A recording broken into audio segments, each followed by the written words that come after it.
Okay. Let us discuss yung multiple choice dun sa contract part 1. Okay, multiple choice number 1, strictly speaking, which of those should not anymore be considered an innominate contract? Okay, di ba meron tayong 4 innominate contract, duot des, duot facias, faciot des, and faciot facias. Yung duot des, I give that you may give is no longer an innominate contract because these are now recognized as contract of barter under the new civil code. Kaya simulang August 3, 1930, okay, recognized na yan as barter. Kaya, okay, duot des or I give that you give. Letter A. Okay, multiple choice number 2. Okay, duot facias.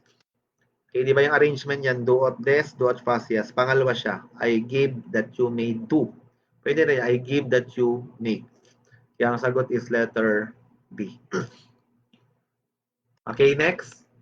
Multiple choice number 3, the characteristic of contract to the effect that a contract binds not only the contracting parties, but also the heirs or assign is called. Okay, that is the doctrine of relativity of contract under Article 1311 of the Civil Code. Yeah, relativity of contract is letter D. Okay.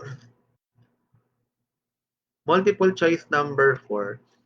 Contracting parties are free to enter into all kinds of pacts, terms, or stipulation provided they are not contrary to law, morals, good customs, public policy, or public order. The above is a description of the characteristic of a contract known as, okay, consensuality of contract, building effect of contract daw, autonomy of contract, letter D, obligatory force of contract. Okay? Bali sa number 4 is letter C. Yung autonomy of contract kasi, ano to eh, yan din yung tinatawag nating freedom of contract sa 1306. Diba? The contracting parties may provide for stipulation, clauses, terms, and condition as may be deemed convenient, provided not contrary to the law, moral, good custom, public order, public policy. Okay? Number 5. Which of these is a formal contract? Donation of real property. Okay, that is a formal contract kasi kailangan ng public instrument. Okay, yung B naman, partnership where there is contributed real property. Formal din siya kasi kung wala kayong public instrument, wala kayong inventory ng real property signed by the partners attached to the public instrument, void yung partnership. Letter C, both A and B. Siyempre, check yung A, check yung B, kaya ang sagot is letter C. Okay, both A and B. Multiple choice number 6. This is a real contract. Bali ang real contract, di ba, is contract of comodatum, contract of simple loan or mutuum, contract of deposit, pledge, saka antichrisis. Deposit, yes. Pledge, yes. Mutuum, yes. Antichrisis, yes. Letter E, all of them. Okay, multiple choice number 7. The mere liberality of benefactor is the cause in. Okay, di ba pag act of liberality, lumalabas ano siya? Okay, gratuitous. Okay, not onerous, not remuneratory. Contract of pure beneficence, of course. Okay, that is gratuitous contract. Kaya sagot dyan is cut.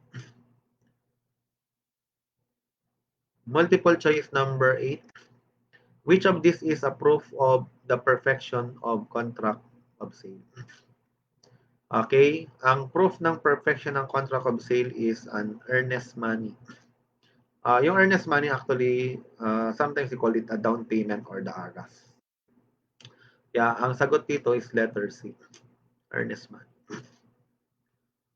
For number 9, which of this contract daw is consensual? Okay, mutuum, real.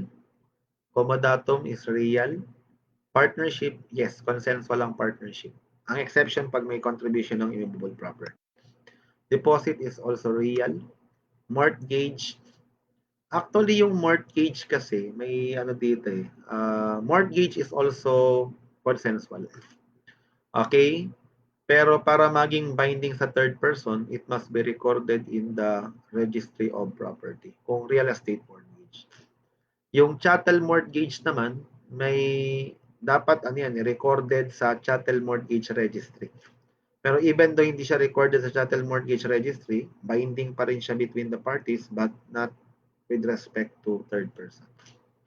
Okay? Mas better na yung sagot mo na lang pag ito yung tinanong is letter C. Pero actually yung letter E, okay? Nagkaroon ng conflict sa chattel mortgage before. Okay? Kasi dati yung chattel mortgage, pag mandatory requirement kasi sa chattel mortgage, dapat may affidavit of good faith yan, tapos recorded sa chattel mortgage registry. Pero nagkaroon ng clarification yan na kahit di siya recorded sa chattel mortgage registry, nevertheless binding pa rin siya between the parties, void nga lang siya sa third person. Okay? Supposedly dapat C, saka possible yung E, di ba? Mortgage. Pero mas better na lang is isagot niyo is letter C. Okay, multiple choice number 10.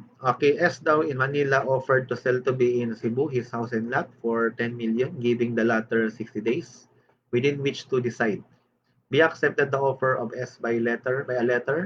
While the letter that was on his way on Manila, B changed his mind and sent to S another letter withdrawing his acceptance 2 days after his first letter.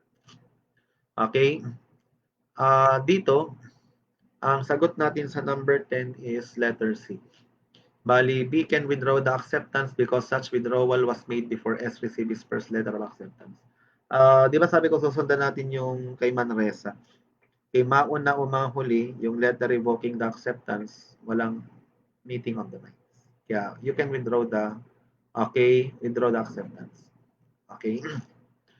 Walang perfected contract. Kaya ang sagot is cut. Now, another multiple choice number 11. S offered to sell his house and lot to B for 5 million, giving to him an option of 60 days within which to decide whether or not to buy.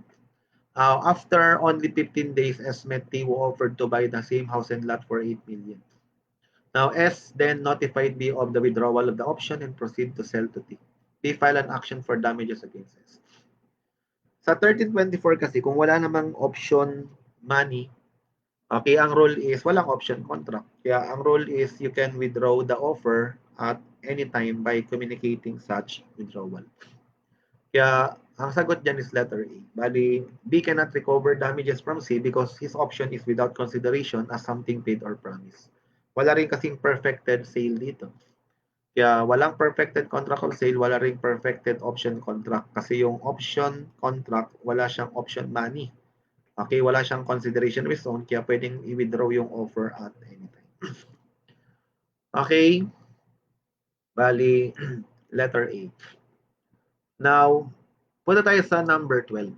FOC 10 million, F dies leaving to the only heirs as a house and lot valued at 7 million.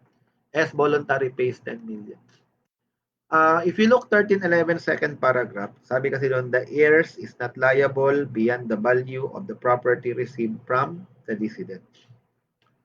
Okay? Kaya dapat di siya liable, okay, more than the value ng decedent. Kaso nagbayad siya ng 10 million. Eh, ang property left lang, di ba, 7. Oh, ang problema dyan, kung voluntary payment, natural obligation. Okay? Magiging natural obligation siya. Kaya ang sagot natin dito is letter C. C cannot be compelled to return the excess of 3 million because it is a natural obligation of an heir to pay the debt of his predecessor in interest if S voluntary paid 10 million. Okay, letter C. Yung multiple choice number 13 naman, S already sold to B his house and lot for 5 million, where B initially paid 50,000. After paying the balance, B now seek to register the lot in his name.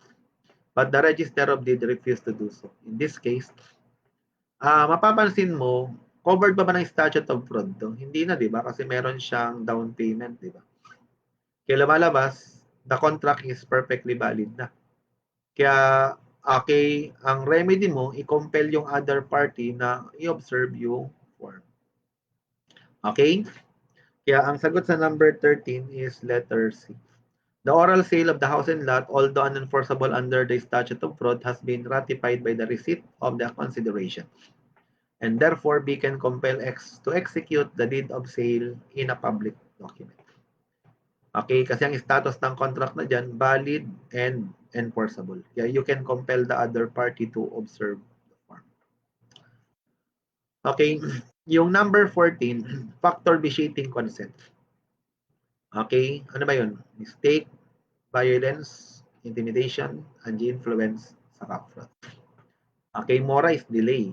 Culpa is negligence. Dolo is fraud. Pero ang problema, pag dolo causante, voidable to. Pero pag dolo incidente, remedy nyo, pure damages, kaya hindi siya annulable. Kaya ang factor vitiating consent dito is letter C, dolo causante. Okay, next. S offered to be the sale of his house and lot for 10 million by means of a letter. The same time, B offered to buy from S the same house and lot by way of telegram for 10 million also. Now, B received the letter of offer. F, S, and S has also received the telegram of B. Is there a perfected contract of sale between S and B? Okay, the answer, of course, is letter A. No, because what occurred was not a concurrence of offer and acceptance, but a crisscrossing of offers. Crisscrossing of offers. Okay? Yung number 16, this is not always an essential element of contract. Siyempre, dapat COC lang, di ba? Consent, object, cause, forms. Ang sagot is no. Kailangan ko lang ng forms kung formal contract. Pero once na consensual siya, kailangan ko lang ng COC. Consent, object, cause. Pero pag formal, COC plus form. Pag real is consent, object, cause plus delivery. Okay? Multiple choice number 17. Okay, statement 1, S orally sold to be a piece of land, 1 million, where the latter made a down payment of 500,000 to the former. B can compel S to execute a public document containing the sale. Even though covered dapat ng statute of fraud kasi orally sold, pero since may down payment nga, okay, magiging perfectly valid na siya. Kasi walang application ng statute of fraud sa partially executed or fully executed contract. Yeah, you can compel the other party to observe the form, which is execution of public document. True. Statement 2, in reformation of contract, where the mistake, fraud, or accident prevented meeting of the minds, the remedy remains to be reformation and not annulment. False yan. Kasi pag wala kayong meeting of the minds, automatic, okay, kalimutan nyo na yung reformation. Ang remedy nyo is annulment of contract. Okay? Yeah, sa number 17, ang sagot natin ay statement 1 is true, second statement is false, letter C. Okay, for number 18, okay, which of these is not subject to reformation? Diba, tatlo yung nakalagay sa law, dinagdagan ko pa ng isa, diba? First is, okay, simple donation inter vivos when no condition is imposed. Second, wills or last will and testament. Number 3, when the real agreement is void. Okay? Tapos dagdagan mo pa when there is no meeting of the minds. Okay? Ang sagot dito is letter E, all of the above. Okay, ito yung donation in per vivos when no condition imposed, last will and testament, when the real agreement is void, when the fraud or mistake prevented meeting of the minds. Answer is letter E. Okay? And tayo dito sa multiple choice. Okay. Proceed tayo sa defective contract.